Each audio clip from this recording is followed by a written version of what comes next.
Glória a Deus. Deus seja louvado. Que momento maravilhoso. Desejo a todos os irmãos presentes, aos que nos visitam hoje aqui pela primeira vez, sejam muito bem-vindos. Aos nossos amigos e irmãos que nos acompanham pelas redes sociais, você é muito bem-vindo. Aleluia. Eu convido o meu irmão, a minha irmã, a abrir a sua Bíblia em Atos dos Apóstolos, capítulo de número 13. Atos dos Apóstolos, capítulo de número 13. O Senhor pôs uma palavra no meu coração, eu estou muito feliz, muito grato a Ele, e quero hoje refletir com os meus irmãos sobre esse assunto que o Senhor colocou mais uma vez ao meu coração. Atos dos Apóstolos, capítulo de número 13. Aleluias. Eu estarei lendo na NVI, depois eu estarei lendo também na versão interlinear, tá bom? Atos 13, do 1 ao 3. Está feliz de estar na casa de Deus, meu irmão? Então pode glorificar ao Senhor. Que momento maravilhoso foi esse de louvar a Deus, de orar ao Senhor, de buscar a presença dEle. E agora o Senhor tem uma palavra da parte dEle aos nossos corações. Atos 13, do 1 ao 3, diz assim a palavra do Senhor. Na igreja de Antioquia havia profetas e mestres. 2 pontos. Barnabé, Simão, chamado Níger, Lúcio de Cirene, Manaém, que fora criado com Herodes, o tetrarca, e Saulo. Enquanto adoravam o Senhor e jejuavam, disse o Espírito Santo: Separem-me, Barnabé e Saulo, para a obra a que eu os tenho chamado. Assim, depois de jejuar e orar, impuseram-lhe as mãos e os enviaram. Amém? Vamos orar. Pai, muito obrigado por essa manhã tão maravilhosa na Tua presença, junto com os meus irmãos, junto com o Teu povo, buscando a Tua face. Agora, Senhor, nós nos debruçamos diante da Tua palavra. Nós nos colocamos com o nosso coração aberto, escancarado, diante da Tua presença, dizendo: fala conosco, Senhor. Fala conosco, meu Deus. Revela a Tua palavra, revela os Teus segredos, ilumina o nosso coração na Tua revelação. Fala aos nossos corações e derrama do Teu Santo Espírito sobre todos nós. Que de mim que fala ao Teu povo e o Teu povo que escuta, que o Teu Santo Espírito interaja entre nós de uma forma maravilhosa, libertadora, que o Senhor nos conduza às profundezas do Senhor e nos conduza ao poder do Senhor e aos mistérios do Senhor, por meio do Teu Santo Espírito, porque queremos, Senhor, continuar essa obra que começou com o Senhor e com os apóstolos e profetas. É no nome de Jesus que eu te agradeço, que eu te glorifico e te bendigo e peço, Espírito Santo de Deus, seja derramado sobre todos nós, em nome de Jesus. Amém. Amém, meus irmãos? Na igreja de Antioquia havia profetas e mestres. Venho falando sobre os profetas. E o título da minha mensagem é esse mesmo. Em Antioquia havia profetas e mestres. Você vai entender, jamais vai esquecer a importância desse título. E aqui você nota uma coisa bem peculiar. Aqui você talvez não notou no primeiro momento, mas aqui Saulo é o apóstolo Paulo. Saulo escrito aqui é Paulo. Paulo, o grande apóstolo. Então tinham nessa igreja profetas e mestres, E nessa igreja que tinha profetas e mestres, o texto registra o nome dos 5 profetas e mestres. Possivelmente, nesse primeiro momento aqui, Paulo ainda era só um mestre, e Barnabé também era só um mestre. Então, possivelmente, Lucas, ao escrever aqui, estava falando, olha, nesse episódio, nesse contexto, naquela reunião, haviam profetas e mestres, e dentro dos profetas e mestres, Paulo e Barnabé possivelmente eram os mestres, e aí vêm os outros nomes, como nós vemos aqui. Simeão, chamado Níger, nós não temos muitos relatos de Simeão, que tinha como cognome Níger.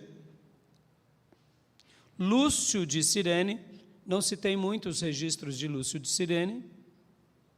E também Manaém, que fora criado com Herodes, ou seja, ele era irmão de criação de Herodes, o grande.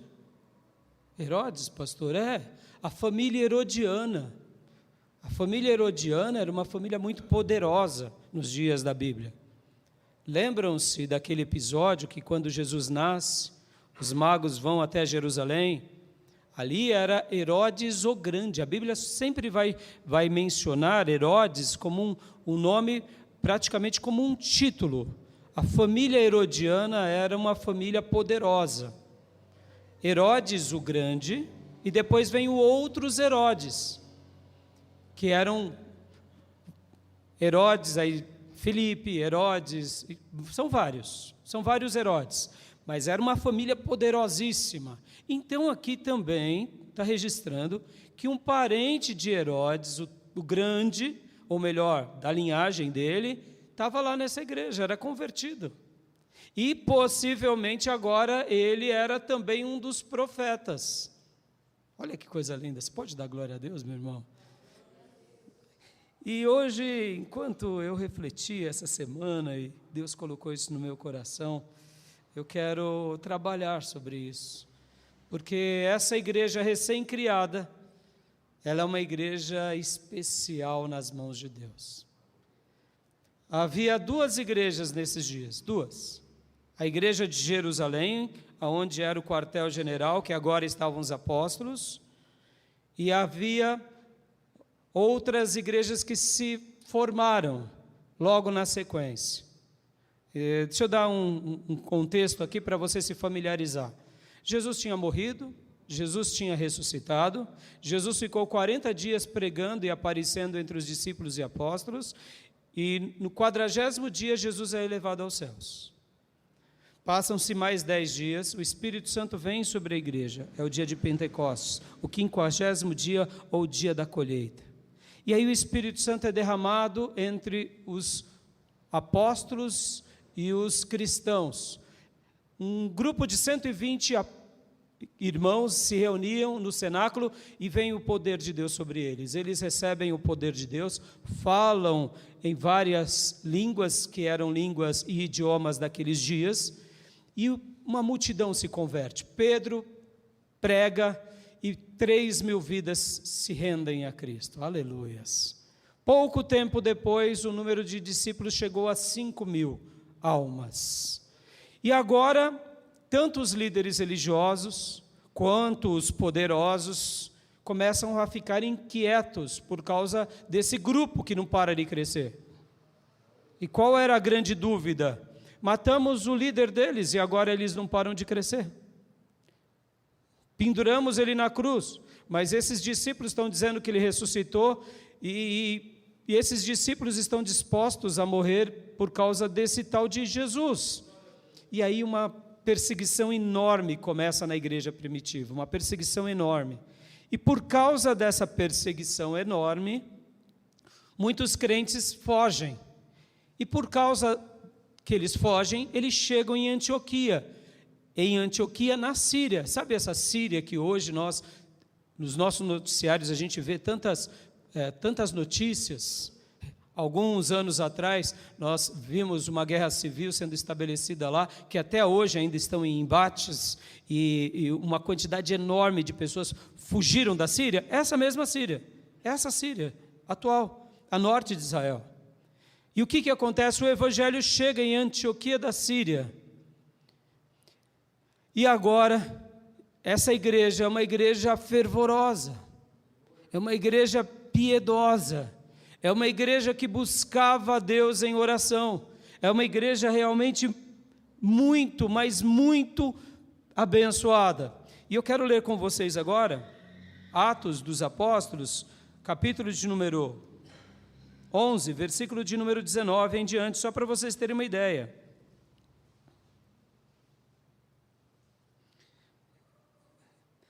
Essa igreja, ela foi apelidada por um nome maravilhoso. E esse nome nos acompanha até os dias de hoje. Mas aqui vai explicar um pouco isso que eu acabo de dizer. Atos 11, 19.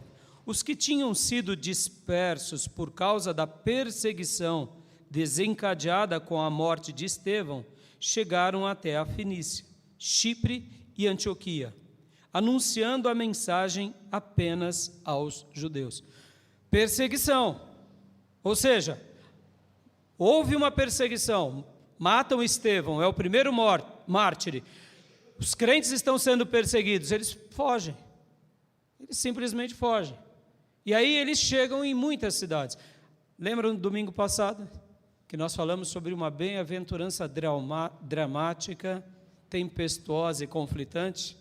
Bem-aventurados sois quando vos perseguirem e mentindo disserem calúnias, defamações, bem-aventurados são vocês, porque assim perseguiram os profetas. Regozijai-vos, exaltai-vos, porque grande é o vosso galardão nos céus. Aleluias! Essa igreja tinha agora sido ministrada pelo Mestre. João Batista, o último dos profetas, foi uma voz no deserto, ganhou muitas pessoas, vem Jesus e continua essa obra maravilhosa, atraindo todos para Jesus. E agora, nesse mesmo ímpeto, nesse mesmo fervor, nessa mesma graça, os discípulos de Jesus seguem essa bem-aventurança dramática, seguindo os passos dos profetas. Seguindo essa bem-aventurança da perseguição, não desanimavam, não desistiam, não paravam, não eram frouxos, não eram letárgicos, não eram preguiçosos, não eram medrosos. Sim, fugiam, porque diante da morte você foge, diante de homens maldosos e inescrupulosos você foge. Mas aqueles que eram capturados, como foi Estevão, foi apedrejado, Estevão não se curvou a ninguém a não ser ao Nazareno. Aleluias! Coisa maravilhosa. E agora vem uma perseguição. Sobre quem? Sobre os apóstolos? Sim, eles eram os líderes. Mas era só sobre eles? Não, sobre o crente. Sobre todos. Você é um crente, irmão? Você é um filho de Deus? Então essa bem-aventurança, ela nos envolve. E é por isso que eu quero hoje continuar falando sobre essa igreja recém-criada. Essa igreja recém-organizada. Agora, sobre quem? Sobre a liderança dos apóstolos, porque Jesus já não estava mais com eles. Quem estava com eles? O Espírito Santo de Deus. Quem está sobre você? É o Espírito Santo de Deus. É a mesma obra, continuou, e ela continua. E aqui, então, como diz o texto, os que tinham sido dispersos por causa da perseguição. Normal. Por quê? Porque eles seguiam a bem-aventurança dos profetas. E quem vive nessa dimensão, quem é discípulo dos profetas, é perseguido como os profetas. Posso ouvir glórias a Deus e aleluia? Maravilhoso, meus irmãos. Talvez você está estranhando, você não quer isso para a tua vida. Então eu te digo, saia da escola do mestre, porque se você é discípulo do mestre, mas não vive sendo perseguido por causa da escola dos profetas, tem alguma coisa errada. Você agrada a todo mundo, você satisfaz todo mundo, você está na roda de todo mundo, você participa das piadas de todo mundo, você está na roda dos escarnecedores, então você não vai ser perseguido. Mas no momento que você vive como os profetas, você vai incomodar quem? As trevas e os filhos das trevas. Porque os filhos de Deus amam profetas. E aqui então, como eu disse no versículo de número 19 de Atos 11, essa igreja chega até Antioquia. E eles fazem o quê? Anunciando a mensagem apenas aos judeus. Alguns deles, todavia, versículo de número 20, ciprionitas e sirenes, foram a Antioquia e começaram a falar também aos gregos, contando-lhes as boas novas a respeito do Senhor Jesus. Aleluia! Os judeus que saem de Jerusalém, os apóstolos continuam em Jerusalém, permanecem em Jerusalém, mesmo diante da perseguição de Herodes e dos outros líderes judaicos, os crentes são dispersos, e agora eles vão nos lugares onde chegam, pregam também para judeus. Só que aqui muda algo. Eles começam também a falar para os gregos, ou seja, outras culturas, outros povos. E eles falam do quê? Eles falam das grandezas de Deus. Eles falam dos milagres de Deus. Eles falam a respeito das boas novas, ou seja, do Evangelho, da obra de redenção. Versículo de número 21. A mão do Senhor estava com eles, e muitos creram e se converteram ao Senhor. Algo diferenciado acontece nessa igreja. Nas outras igrejas, eles falam aos judeus e os judeus se convertem. Ou melhor, nas outras dispersões. Só para vocês terem uma ideia, possivelmente foi aqui também que muitos judeus foram até Roma e pregaram o evangelho aos judeus que viviam em Roma, e nasce a igreja que está em Romanos. Ela nasce sem a presença de um apóstolo, mas debaixo da autoridade dos apóstolos. Mas aqui em Antioquia, muitos se convertem. E quando a Bíblia fala gregos, é porque naqueles dias o mundo se falava o grego, ou seja, atingiu todas as pessoas, começando pelos gregos. Versículo 22. Notícias desse fato chegaram aos ouvidos da igreja em Jerusalém, e eles enviaram Barnabé a Antioquia. Este, ali chegando e vendo a graça de Deus, ficou alegre e os animou a permanecerem fiéis ao Senhor de todo o coração. Aleluia! Jerusalém ficou sabendo que agora o evangelho chegou até Antioquia, e eram judeus e gregos e outros povos ali se convertendo. E então a igreja de Jerusalém envia até eles quem? Barnabé, porque Barnabé já era uma pessoa muito importante. E eles então enviam Barnabé. Versículo de número 24. Porque no 23, Barnabé, ao ver, vamos ler novamente o 23, é maravilhoso. Este, Barnabé, ali chegando e vendo a graça de Deus, ficou alegre e os animou a perseverarem fiéis ao Senhor de todo o coração. Versículo 24. Ele era um homem bom, cheio do Espírito Santo e de fé, e muitas pessoas foram acrescentadas ao Senhor. Guarde isso, Barnabé era um homem cheio do Espírito Santo. Ele era cheio do Espírito Santo. Ele era um homem bom e um homem de fé. Mas a principal característica de Barnabé era um homem cheio do Espírito Santo. E no momento que ele chega lá, ele vê muitos gentios se converterem, e ele diz: continuem assim, crendo em Jesus, seguindo a Jesus, aceitando os desafios, vendo essa obra, continuem assim. E naturalmente, por ele ser um homem bom, um homem de fé, mas principalmente cheio do Espírito Santo, continua falando da parte de Deus, porque ele era mestre. E agora o que acontece? Muitas outras vidas lá em Antioquia também se convertem.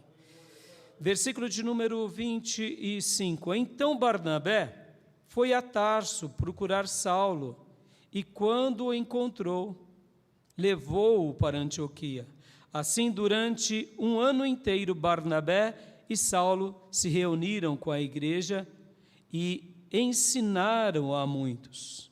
Em Antioquia, os discípulos foram pela primeira vez chamados cristãos. Aleluias!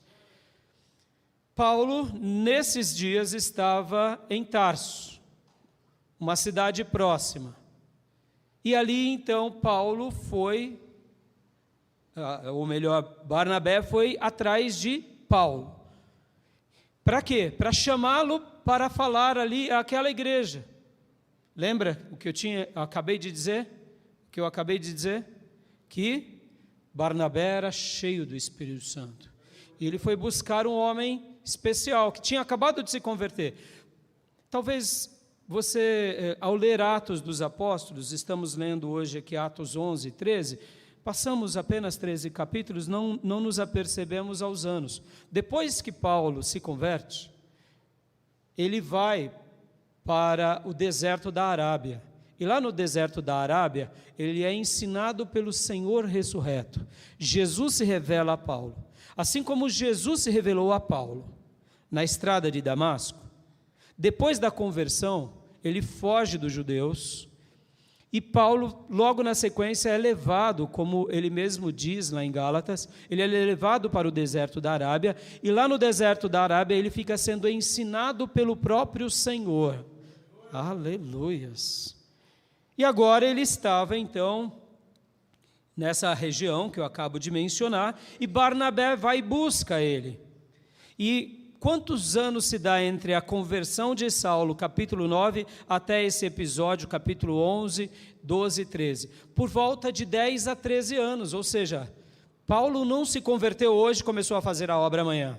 Paulo se converteu, Paulo teve uma grande experiência de conversão, Paulo foi para o seminário do Senhor, Paulo foi treinado, Paulo não tinha pressa, Paulo esperou, Paulo agora foi convidado por Barnabé e começou a ajudar nessa obra. E ali agora Barnabé e Saulo, como diz o versículo de número 25 e 26, eles começam ao quê? A ensinar aquela igreja, que era composta por judeus e gregos e outros gentios. Vamos ler novamente o versículo de número 25 e 26, porque aqui, lembra o que eu tinha lido em Atos 13, falando que Barnabé e Saulo eram mestres? Eles ensinam. E ensinam o que, meus irmãos? Ensinam a palavra. O que o mestre ensina? Ensina a palavra. Por quê? Porque ele é separado por Deus por uma obra especial. Vamos ler versículo 25. Então Barnabé foi a Tarso procurar Saulo, e quando o encontrou, levou-o para Antioquia. Assim, durante um ano inteiro, Barnabé e Saulo se reuniam com a igreja e ensinaram a muitos. Em Antioquia, os discípulos foram pela primeira vez chamados cristãos. Deixa eu dar uma pausa aqui. Depois de ensinado por Barnabé e por Saulo, aquela igreja recebeu um DNA novo. Pela primeira vez na história, nunca eles tinham recebido esse apelido de cristãos. Quando alguém ia se referir a um discípulo de Jesus, ou falava os nazarenos, ou falava os galileu, ou falavam aqueles que seguem a seita do caminho. Toda vez que alguém ia se referir a um discípulo de Jesus, falavam aqueles que dizem ser da seita do caminho, aqueles que seguem o galileu, ou nazareno. Era assim que eles eram conhecidos. Mas presta bastante atenção no versículo 26. Saulo e Barnabé ensinam. Ensinam o quê? A palavra de Deus. A quem? Aos discípulos. E eles vivem essa palavra. E eles encarnam essa palavra dentro do coração deles. Assim como os apóstolos em Jerusalém viviam a bem-aventurança dos profetas, essa igreja recém-criada, depois de alguns anos, vivia esses mesmos princípios. Eles guardavam os ensinos. Eles não tinham os 12 apóstolos. Até esse momento, Paulo ainda não era considerado um apóstolo. Ele era só mais um mestre de Israel, assim como Barnabé. Mas eles ouviam cada palavra, cada ensino do Velho Testamento, do Novo Testamento, introjetavam. E houve uma mudança na chave. Quando os observadores viam aquele grupo reunido em Antioquia da Síria, falaram, eles são cristãos. E o que significa a palavra cristãos, meus irmãos? Pequeninos cristos. Aleluias! Essa comunidade Era uma comunidade de pequeninos cristos. Aonde estava um discípulo de Antioquia era um cristinho, um cristianinho, uma cristianinha. Daí derivam-se esse nome cristiano ou Christian, vem de Cristos. Então, ali eles todos, eram só os mestres? Não, eram quem? Todos eram cristãos, ou seja, pequeninos cristos. Mas lembram o que eu disse? Não era em Jerusalém, eles não estavam em Jerusalém, eles não estavam debaixo da tutela apostólica, mas eles estavam na Síria, uma nação gentia. Mas agora, naquela nação gentia, nasceu um monte de cristão, um monte de discípulo dos profetas, aleluias. Versículo 27 ao 30. Naqueles dias, alguns profetas desceram a Jerusalém para Antioquia. Um deles, Ágapo, levantando-se pelo Espírito, predisse que uma grande fome sobreveria a todo o mundo romano, o que aconteceu durante o reinado de Cláudio. Os discípulos, cada um segundo as suas possibilidades, decidiram providenciar ajuda para os irmãos que viviam na Judéia, e o fizeram, e enviaram suas ofertas aos presbíteros pelas mãos de Barnabé e Saulo. Olha aqui o texto está falando de um outro profeta, que tem por nome de Ágabo. Então, lembra o que eu disse? Naquela igreja havia profetas e mestres. Em primeiro lugar, meus irmãos, os profetas, eles nos conduzem às profundezas das Escrituras. Ou melhor, os mestres nos conduzem a mergulharmos nos ensinos mais profundos. Por isso que a igreja precisa de mestres. Por isso que a igreja precisa desses, como Efésios registra, que a igreja de Jesus ela tem 5 dons ministeriais: apóstolos, profetas, evangelistas, pastores e mestres. Mas de uma forma especial, o dom apostólico, nós vemos isso nas páginas do Novo Testamento. Eu não vou questionar aqui que o dom apostólico se perdeu ao longo dos 2000 anos, mas nós sabemos que o dom apostólico realmente foi algo vivido no Novo Testamento. E hoje, quando a gente vê tantos apóstolos, tantas bispas, é mais um título de vaidade. Então, eu quero considerar aqui algo com vocês. O dom apostólico, ele era importante no Novo Testamento, porque eles validavam a obra de Jesus. Mas o dom do apóstolo é um dom que a gente considera e entende ele muito bem na palma de uma mão. O que é um apóstolo, irmãos? Só para vocês terem uma ideia. O que foi Pedro? O que foi Paulo? O que foi João? Quando a gente entende, um apóstolo era um enviado por Jesus. Mas além de ser um enviado por Jesus, ele tinha tido experiências com Cristo ressurreto. Ele era uma testemunha ocular dos feitos de Jesus. Por isso que Paulo ele é o 13º apóstolo. Podem ver que Jesus aparece para ele na estrada de Damasco. Ou seja, ele viu Cristo ressurreto. Por isso que ele diz que ele foi nascido fora do templo. E lá no seminário dele, no deserto da Arábia, que deve ter durado por volta de 3 anos, o próprio Cristo ressurreto vinha ensinar a Paulo. Por isso que quando lemos lá, por exemplo, 1 Coríntios 11, 23, ele diz: como eu recebi do Senhor, assim também eu ensino a vocês. Ou seja, Jesus tinha vindo a Paulo, falado com Paulo, decifrado os mistérios de Deus a Paulo, e é por isso que Paulo ensinava agora as doutrinas, porque o próprio Cristo ressurreto falava. Então Paulo é considerado um apóstolo. E quem era o apóstolo? Só para vocês entenderem, o apóstolo era um excelente profeta, porque o profeta diz: assim diz o Senhor. Paulo era um excelente evangelista, e no dedo de uma mão, nosso dedo do meio é o mais longo, ou seja, o evangelista chega onde ninguém chega. O apóstolo, ele é um excelente evangelista, o apóstolo é um excelente pastor. O pastor é quem, irmãos? O pastor é aquele que está entre o evangelista e o mestre. O dedo mindinho, se assim chamamos, como gostamos de chamar, representa muito bem o mestre. Por quê? Ele chega onde ninguém chega. Quando você quer coçar o seu ouvido, você não coça com o dedão, você vai com o dedinho. Ele é o dedo que vai às miudezas, os lugares mais profundos. Então, e o pastor? É esse que está entre a obra de um evangelista e do mestre. Pode ver. O que o pastor faz? o pastor discipula aqueles que foram ganhados, e ele aprende com aqueles que são mestres. Então, voltando aqui, os mestres, eles nos conduzem às profundezas espirituais de Deus. E onde existem esses mestres, nós aprendemos a mergulhar aonde? Na palavra do Senhor. Um mestre que ensina outra coisa que não é a palavra, ele não é um mestre segundo os critérios de Deus. E esses mestres levavam o que? Essa igreja ao que? A servirem. Podem ver, vamos novamente ler Atos 13. Atos 13, versículo de número 2. Podem ver, irmãos, que Atos 13, eu vou ler agora na versão interlinear, porque ela traduz um pouco melhor essa descrição. Lembra que nós lemos no início? Havia na igreja, no versículo 1 de Antioquia, profetas e mestres. E aí damos os 5 nomes. E no versículo 2, e servindo eles ao Senhor e jejuando. A NVI diz, e adorando eles ao Senhor e jejuando.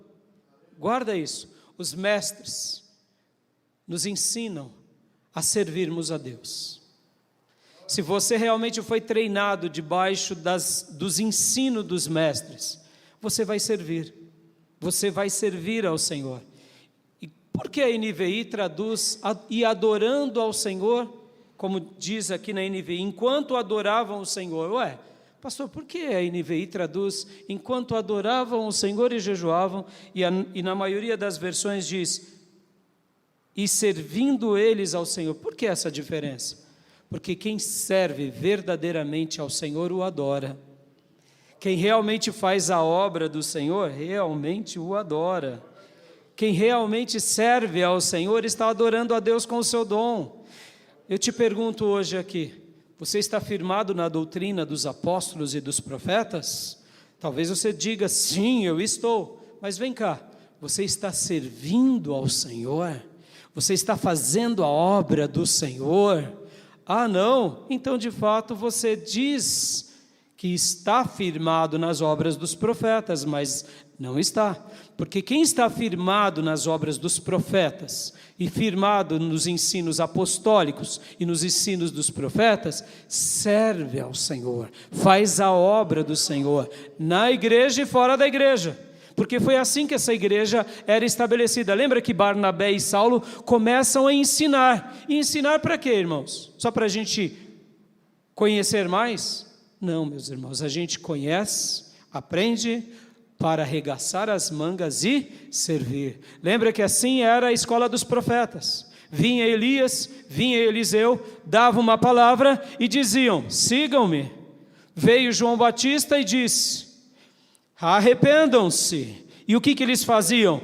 Batizavam-se. E o que João Batista continuava ensinando? Virá alguém muito mais poderoso do que eu. Eu batizo vocês com água, mas ele os batizará com o Espírito Santo e com fogo. Eu não sou nem digno de desamarrar as sandálias dos pés dele. Veio Jesus, e o que Jesus disse aos seus apóstolos e discípulos? Sigam-me. Percebam, irmãos, todo o ensino do Senhor é o ensino que nos move à prática. Essa igreja foi chamada de uma igreja cristã, porque ela foi ensinada por mestres que ensinavam a palavra. Vem cá, meu irmão, se você aprendeu e não serve de todo o coração, é porque você, de fato, precisa reposicionar a sua vida. E aqui eu não me refiro simplesmente ao serviço dentro da igreja, viu, meus irmãos? Deixa eu ensinar uma coisa para você. Tem pessoas que receberam dons para servir dentro da igreja, mas tem pessoas que receberam dons para servirem a igreja e a sociedade, e tem outras pessoas que receberam dons para servirem apenas a sociedade. Deixa eu dar um exemplo de um dom que serve apenas à sociedade. O dom de José do Egito, o dom de Daniel. O que eles eram? Eram gestores públicos. E Neemias? Neemias era um copeiro do rei. Mas Neemias se tornou o quê? Um governador do seu povo. Ou seja, que dom que Neemias teve? Um dom para servir a sociedade. quando você serve a Deus de todo o coração, por meio do seu trabalho, por meio do seu testemunho, você também estará glorificando a Deus, amém? Então, não limite. Se você trabalha e trabalha para Deus, você está glorificando a Deus. Se você faz algo na sociedade, e lembre-se aqui que o trabalho ele é sagrado.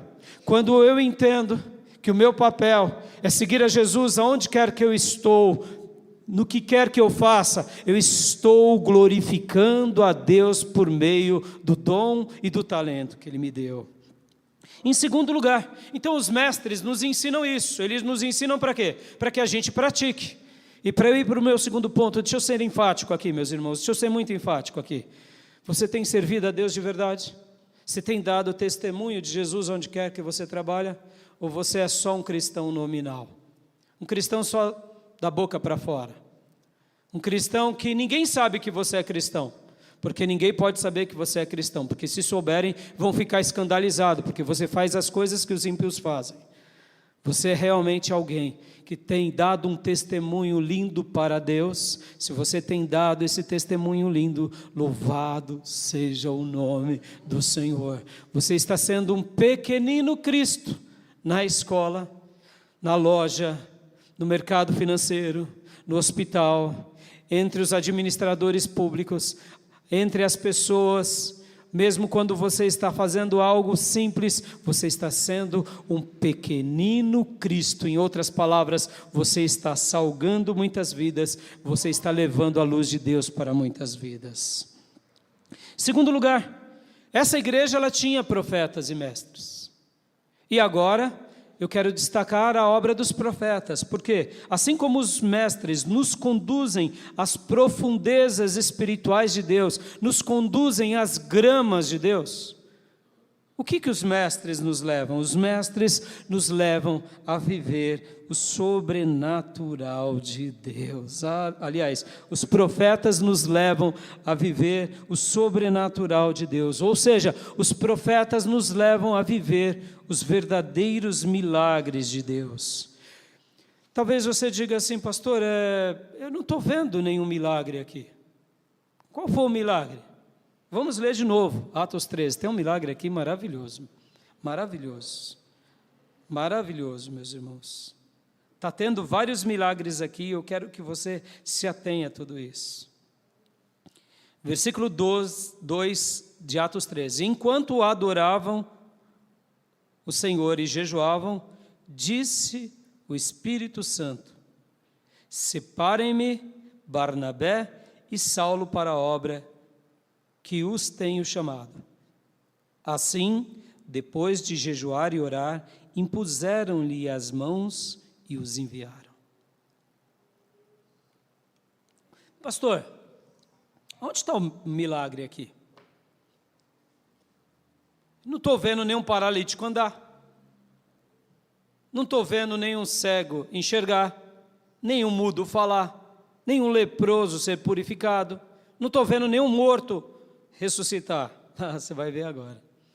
Você vai ver os grandes milagres de Deus. Lembra que nós lemos em Atos 11, que nessa igreja eles eram chamados de cristãos. Deixa eu dar uma outra informação importante aqui para vocês, irmãos. Nesses dias, como que a igreja aprendia? Como que eles faziam as suas reuniões? Geralmente eles se reuniam nos domingos, porque era o dia da ressurreição. E o que eles liam naqueles dias? Eles liam o Velho Testamento. Nesses dias aqui, por volta do ano 30 e pouco, 40 e pouco, quando a igreja se reunia, eles ainda não tinham o Novo Testamento. Não tinha. Não, então o que eles faziam? Eles liam o Velho Testamento, eles viam o cumprimento do Velho Testamento na vida de Jesus e começavam a falar das mensagens de Jesus e replicar os feitos de Jesus, os milagres de Jesus, a obra de Jesus. Pastor, e que mais? E eles eram ensinados dessa forma.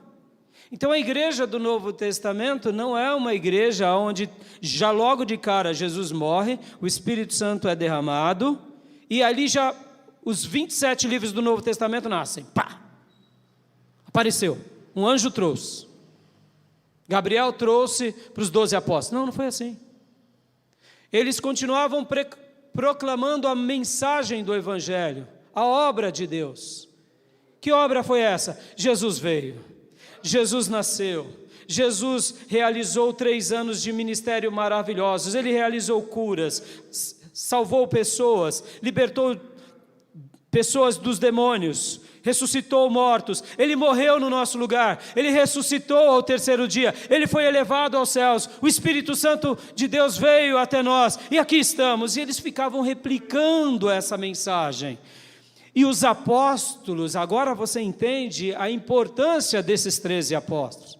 Eles ratificavam, sim, essa é a mensagem, sim, das boas notícias. Por isso que o Evangelho é chamado também de boas notícias. O que seriam boas notícias e boas novas? É a proclamação da graça, ou seja, Deus vira homem, Deus nasce, Deus cresce, Deus está entre nós, e esse Deus morre no nosso lugar, e Ele ressuscita, e Ele transformou a nossa vida, e eles saíam testemunhando isso aonde eles chegavam. E nesse exato momento, quando Barnabé e Saulo estão em Antioquia e ensinam eles o Velho Testamento e continuam falando das obras de Jesus, é óbvio que muitos cristãos que viram os milagres de Jesus testemunhavam, eu sou Lázaro, eu ressuscitei. Imaginam, irmãos, como era maravilhosa aquela igreja. Então, o testemunho não era que alguém dizia. Então, eu imagino, por exemplo, agora Lázaro, hipoteticamente, tá, irmãos, nós não temos isso no Novo Testamento, chegando lá em Antioquia, Maria e Marta com Lázaro, por causa da perseguição, e de repente vêm e começam a contar que Jesus um dia ressuscitou o morto ao 4º dia, e que Marta e Maria, e de repente o pastor lá de Antioquia diz, e hoje inclusive eu quero chamar aqui a irmã Marta, a irmã Maria e Lázaro para falar da sua experiência, aleluia, e assim que a igreja ia sendo treinada, ou seja, ouvindo a palavra de Deus e replicando os milagres de Deus na sua essência. Mas lembra que eu disse que agora no nosso 2º ponto a gente ia ver o quê? Quando os profetas, eles começam a trabalhar, eles nos levam ao sobrenatural de Deus. Aí eu falei que agora, no capítulo 13, a gente estaria avaliando um feito sobrenatural. E talvez você diga, mas que feito sobrenatural? Porque enquanto adoravam o Senhor e jejuavam, disse o Espírito Santo, separem-me Barnabé e Paulo para a obra que os tenho chamado. E aí os líderes impondo as mãos, abençoam Barnabé e Paulo, e eles são enviados pela igreja na autoridade desses líderes. Tá, que milagre foi esse? Onde está o milagre? Que milagre é esse? É aqui que começa uma nova história. É aqui que começa uma nova história. Paulo e Barnabé fazem a primeira viagem missionária. E eles continuam proclamando o Evangelho. E agora, por causa de Paulo, nasce o primeiro livro do Novo Testamento. Aleluias! Pastor, onde o senhor quer chegar? Eu quero chegar ao seguinte, irmãos.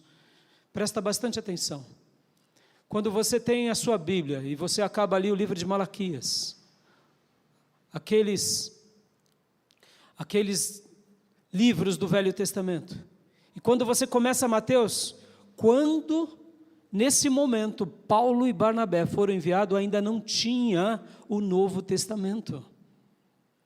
Mas porque eles foram enviados, e junto com eles inclusive vai João Marcos, e essa é a primeira viagem missionária, muitas almas se convertem.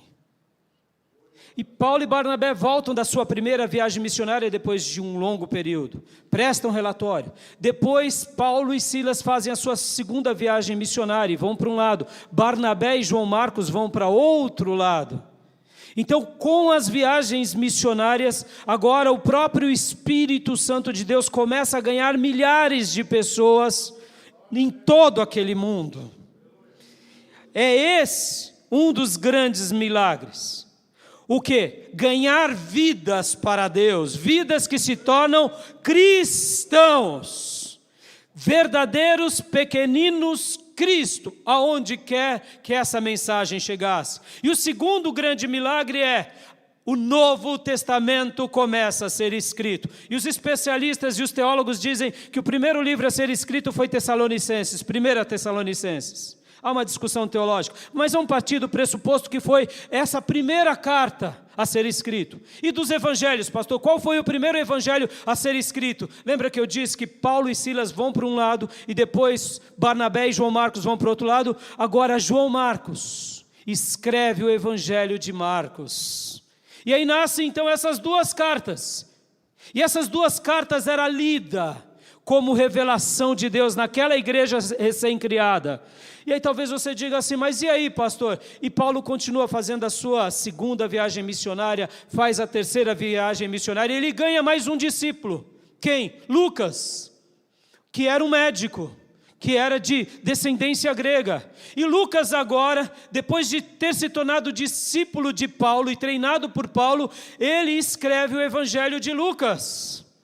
E ele escreve o evangelho de Atos. Esse evangelho que a gente acaba de escrever aqui foi escrito por Lucas. Quem era Lucas? Um gentil, mas ele estava debaixo da autoridade apostólica. Percebam, meus irmãos, olhem os milagres de Deus. Por que eu estou falando isso? Milhares de pessoas se convertendo o mundo afora. Gregos, egípcios, tessalônicos, pessoas de todas as culturas, os romanos sendo convertidos e agora a Bíblia sendo escrita. Paulo agora começa a escrever mais cartas, mais textos, mais epístolas, e a igreja começa a ser doutrinada aonde? Na doutrina dos apóstolos e dos profetas. Aleluias! E assim começa essa obra maravilhosa. Se nós não tivéssemos Paulo e Barnabé sendo enviado aqui, meus irmãos, nós não teríamos praticamente nada do Novo Testamento. Talvez teríamos os textos de Pedro, os textos de João, a carta de Tiago, a carta de Judas e quem sabe o livro de Hebreus. Esse seria o Novo Testamento. E depois, é claro, o Evangelho de João e Apocalipse e o Evangelho de Mateus. Mas percebam, por causa de Paulo, sendo enviado agora pelo poder de Deus, esse Paulo, ao ouvir do Senhor o seu chamado, e ao ser esse que realmente começa a ser um vaso nas mãos de Deus, Paulo é um instrumento nas mãos de Deus para salvar milhares de pessoas e para levar agora a nova revelação de Deus a milhares de pessoas. Ao ouvir os profetas, que no caso agora Paulo passa de ser mais do que um mestre, ele se torna um apóstolo e também um profeta. Pode ver que Paulo se torna também um profeta. Nasce essa nova história de Deus, a Bíblia do Novo Testamento como conhecemos hoje. Quando nós paramos para pensar, o que representa o Novo Testamento, meus irmãos? O Novo Testamento representa a nossa história. Talvez você não esteja entendendo essa grandeza do que foi a obra de Deus ao falar agora: separe-me Barnabé e Saulo. Vamos lá, vamos voltar para o versículo de número 2 de Atos 13. Enquanto adoravam o Senhor e jejuavam, disse o Espírito Santo. Tá bom, o Espírito Santo falou. Quem foi o vaso que foi usado pelo Espírito Santo? Não sabemos. Deus não quis que soubéssemos. Pode ter sido o próprio Barnabé? Pode. Pode ter sido o próprio Saulo? Pode. Mas eu deduzo que não. Porque a palavra era do Espírito Santo aos dois. E a ideia que dá é que alguém falou para os dois. Então deve ter sido Simão, chamado Níger, Lúcio de Cirene ou Manaém, que era, como eu disse para vocês, criado aonde? Manaém, que foi um irmão de Herodes, Um desses foram a boca de Deus. E lembra o que eu disse há pouco? O grande milagre de Deus? Pastor, mas só isso? Sim, meus irmãos. Há quantos anos faz aproximadamente que foi falado isso? Há quase 2000 anos. E aí eu te pergunto, lembra que eu disse que os mestres nos levam às profundezas de Deus, mas os profetas nos levam aos milagres sobrenaturais de Deus? E por isso que eu quero trabalhar ainda um pouco mais sobre essa questão dos milagres sobrenaturais. Porque quando a gente fala de milagres sobrenaturais, a gente só fica pensando a minha prosperidade, o meu caixa na conta bancária, está tudo no vermelho, vai ficar no azul. Tá, meus irmãos, Deus é dono do ouro e da prata, e aí? Alguma novidade disso? Com o dinheiro você pode comprar a salvação da tua família? Dinheiro é muito bom, é útil, é uma bênção, mas ele não é tudo. E o que o próprio Paulo disse lá em Timóteo, que aqueles que buscam a riqueza a qualquer custo, se desviaram da fé, pois a ganância pelo dinheiro é a raiz de todos os males. Ou seja, e Paulo ainda conclui dizendo, tendo o que comer e o que vestir, glorifiquemos a Deus, porque Ele mesmo disse, eu nunca te desampararei, eu nunca te abandonarei, aleluias. Paulo demonstra de uma forma muito linda, olha, não fique perdendo tempo com os bobinhos. Lembra que eu falei que Antioquia era uma cidade muito, muito importante? Só para vocês terem uma ideia, irmãos, só para vocês terem uma ideia na história, o que representava a igreja de Antioquia. Eu inclusive separei aqui do nosso querido mestre, pastor Enéas Tonini, algo maravilhoso. Quando a gente pensa na igreja de Antioquia da Síria, a Síria não estava como hoje está, porque, irmãos, afinal de contas, tem 2000 anos de história. Existem momentos que uma cidade está no seu glamour e depois ela sucumbe.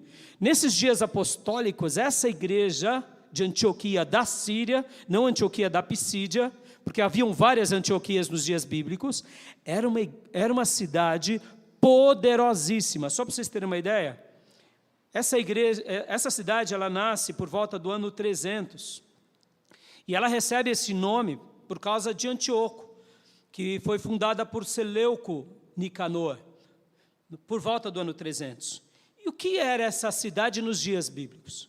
Era uma cidade tão rica, que só perdia para duas outras cidades.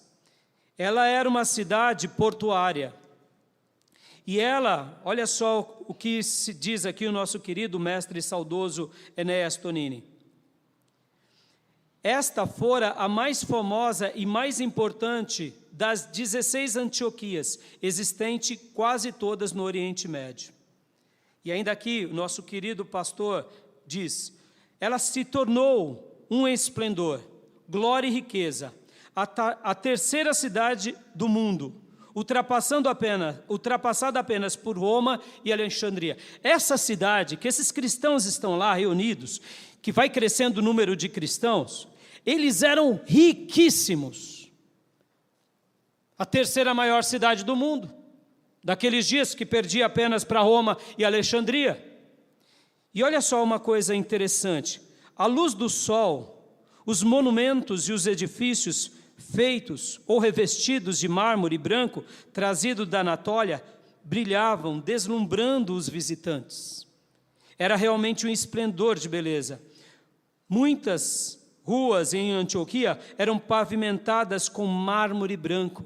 Os marinheiros, registra o pastor Enéas Tonini, quando eles iam chegando perto de Antioquia, eles viam uma cidade branca, porque elas eram revestidas de mármore, uma cidade poderosa. Eu te pergunto, no Novo Testamento, quando lemos Atos, quando lemos o Novo Testamento, os apóstolos, ou pelo menos os profetas, eles se vangloriavam porque eles eram ricos? O que é registrado aqui no Novo Testamento, inclusive em Atos 11, que eles foram considerados os prósperos da terra? Quando Ágabo sai de Antioquia e vai profetizar sobre Jerusalém, dizendo que havia uma fome, eles tratavam os pobres com desdém? Não, eles eram ricos, possivelmente essa era uma das igrejas mais ricas do Novo Testamento, mas era riqueza, era suntuosidade, possivelmente a igreja lá, meus irmãos, porque era uma igreja rica, Lembra o que a gente acabou de ler, que Manaém era parente de Herodes? Ou seja, tinha um figurão lá, dentro dessa igreja. Possivelmente a igreja era muito rica, enfeitada de mármore, enfeitada de tudo, ou da última tecnologia do mundo. E eles se vangloriavam disso.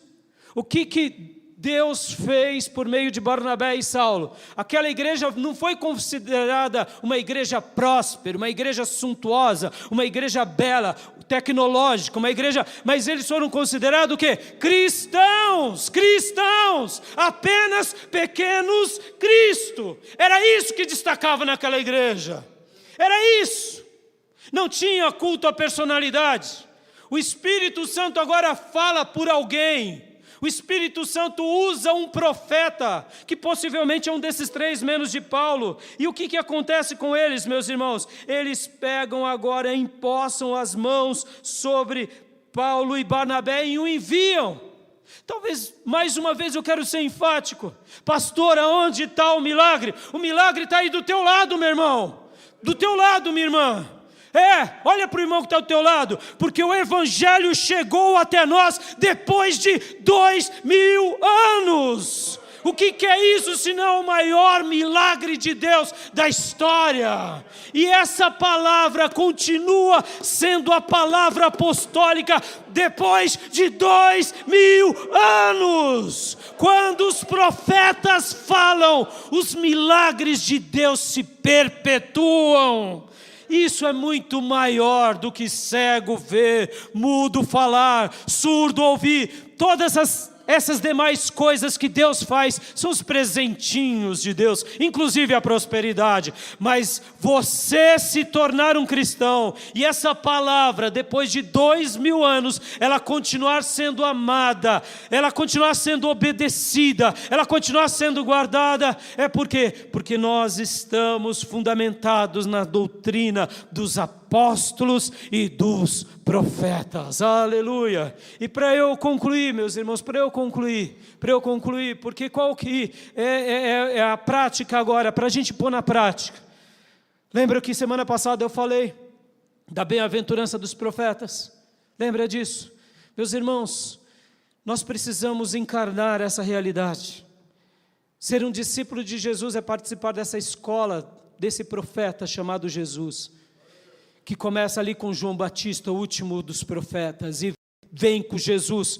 E essa igreja agora recém-criada, ela é criada na autoridade dos apóstolos, mas os apóstolos também são profetas. Podem ver que eles escrevem a partir da palavra, ou seja, eles são guiados pelo Espírito Santo. Os apóstolos, além de serem os enviados, eles são os enviados a escrever, a ratificar, porque quando eles não escrevem, eles autorizam. E por que eu estou falando tudo isso, meus irmãos? Porque essa igreja só chegou até nós porque cada cristão de verdade jamais se esqueceu dessa bem-aventurança, de viver nessa escola dos profetas, seguindo ao supremo profeta chamado Jesus, que é profeta, que é rei e que é sumo sacerdote. Meu irmão, olha só para essa igreja, porque eles tinham apóstolos e profetas, o Espírito Santo falava. Mas percebam como todos agiam. Vamos ler mais uma vez, do versículo 1 ao 3. Mais uma vez que eu faço questão. Mais uma vez, do versículo 1 ao 3. Na igreja de Antioquia havia profetas e mestres. Barnabé, Simão, chamado Níger, Lúcio de Cirene e Manaém, que fora criado com Herodes, o tetrarca, e Saulo. Enquanto adoravam ou serviam ao Senhor e jejuavam. Guarda isso. Você tem servido ao Senhor? Você tem adorado ao Senhor? Você tem desenvolvido os seus dons? Se não, começa hoje, meu irmão. Porque senão você não está seguindo os profetas nem os apóstolos. Enquanto eles faziam isso e jejuavam, mas quem só jejuava? Eram os apóstolos ou era a igreja? Era a igreja, pode ver, na igreja de Antioquia, todos jejuavam. O jejum não é só para o pastor, o jejum é para todos.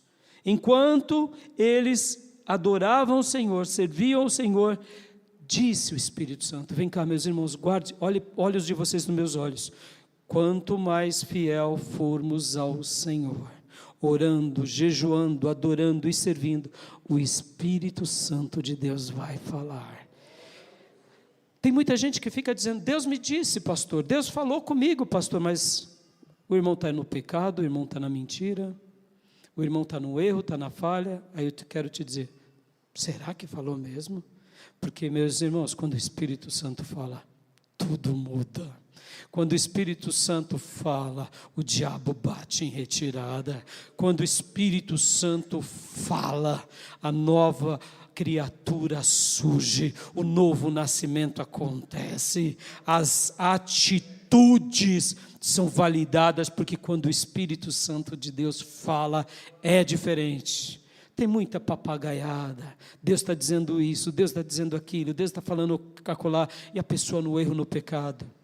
Isso é só balela, meus irmãos, porque quando o Espírito Santo de Deus fala, é como a rocha que esmiuça a penha, ele muda naturezas. Quando o Espírito Santo de Deus fala, é uma Maria Madalena que tinha 7 demônios que é liberta. Quando o Espírito Santo de Deus fala, é Lázaro morto ao 4º dia que sai do túmulo. Quando o Espírito Santo de Deus fala, Jesus diz para um homem, como falou para um cobrador e um publicano, siga-me, e ele era rico, ele abandona tudo e segue o mestre. Quando o Espírito Santo de Deus fala, a mesma coisa que aconteceu com Pedro, com João, com Tiago, com André, acontece conosco, porque ele diz, venha, e a pessoa abandona tudo, abandona o pecado e segue o Nazareno. Quando ele fala, essas coisas acontecem, porque essa igreja era especial, porque essa igreja se tornou missionária, porque essa igreja se tornou laboriosa, porque o Espírito Santo falava e eles agiam, meus irmãos. Meus irmãos, querem ver de fato o Espírito Santo falando, a gente age, a gente não fica falando verborreia. Hoje o povo de Deus fala demais e faz de menos. Quando o Espírito Santo de Deus fala, a gente só age, a gente age e a gente age para a glória do Nazareno. E foi aqui o que ele diz, o Espírito Santo de Deus disse, separe-me Barnabé e Saulo para a obra que os tenho chamado. Meus irmãos, quanto mais cristão você for, mais você vai ouvir do Espírito. Assim, depois de jejuar e orar, percebam, o Espírito Santo usou alguém. O Espírito Santo usou alguém. Separe-me Barnabé e Saulo. Mas pastor, jogou água no feijão, jogou.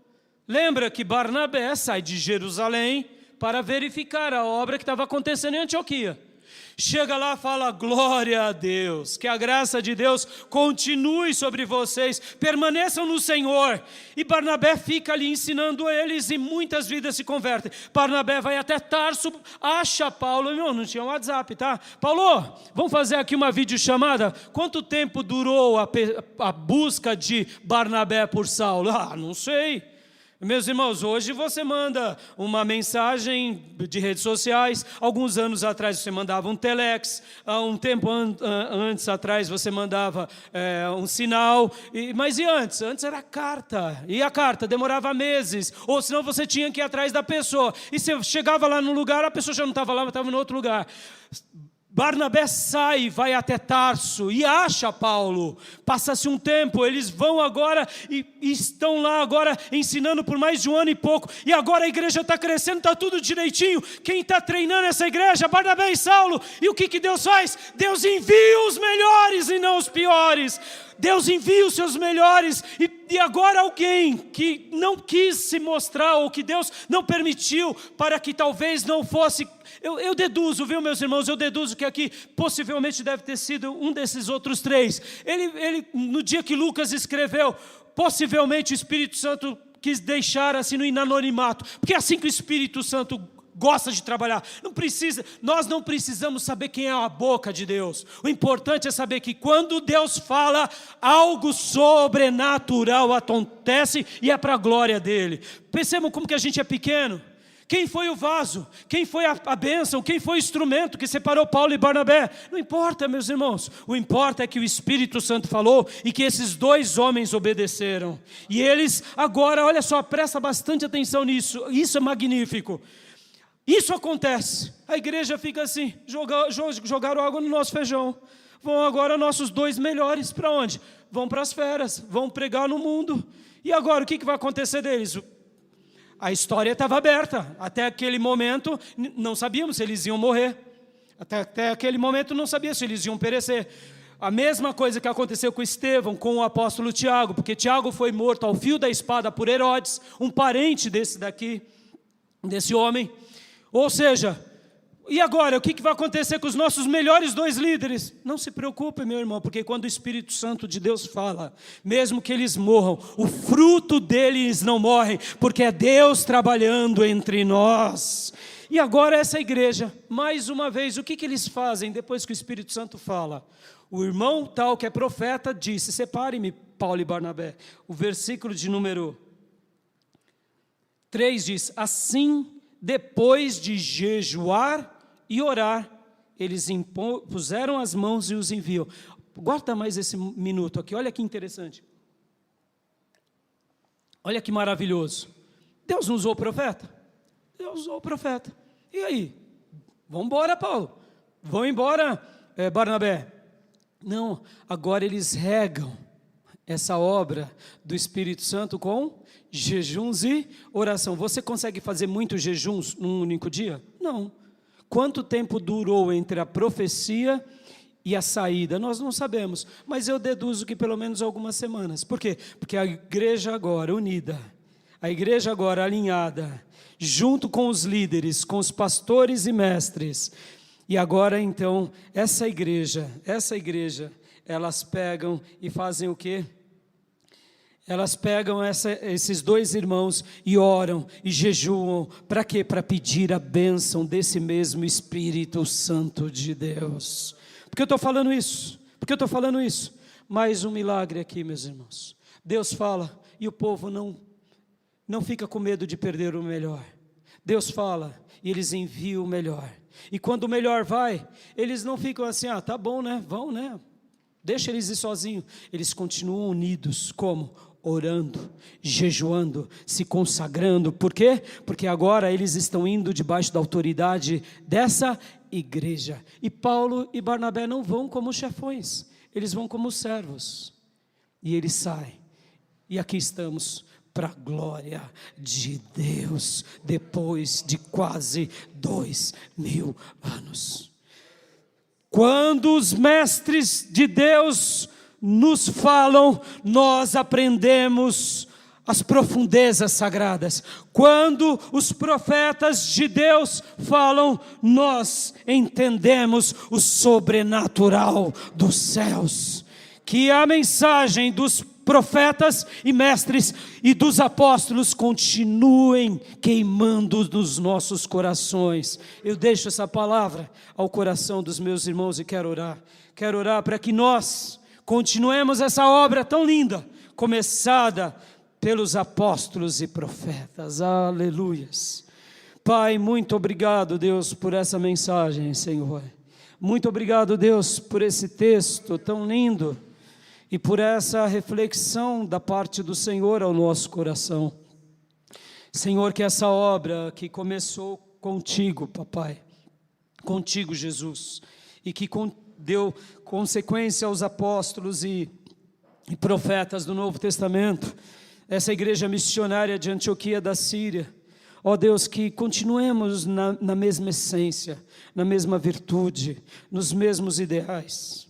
Senhor, ajuda-nos a sermos cristãos de verdade, ou seja, pequeninos cristos que oram, pequeninos cristos que jejuam, pequeninos cristos que amam a tua profecia, que estejam fundamentados na doutrina dos apóstolos e dos profetas, e que os verdadeiros milagres de Deus continuem sobre nós e sobre muitos, para que esse evangelho continue chegando a corações feridos, vidas que foram destruídas, e que, ó Deus, o Senhor continue salvando, libertando o cativo, transformando as almas, libertando dos demônios, e que o verdadeiro evangelho continue sendo proclamado por meio de nós, através de nós, para a honra e glória do teu nome.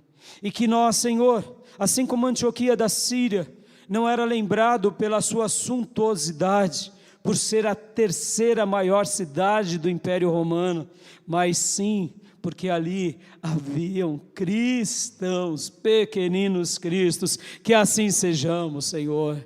Obrigado, meu Deus, obrigado porque o quartel-general do Senhor era lá na Galileia, e agora o quartel-general de Deus nessa nova igreja, nesse novo formato, foi Antioquia da Síria, e aqui estamos, quase 2000 anos depois.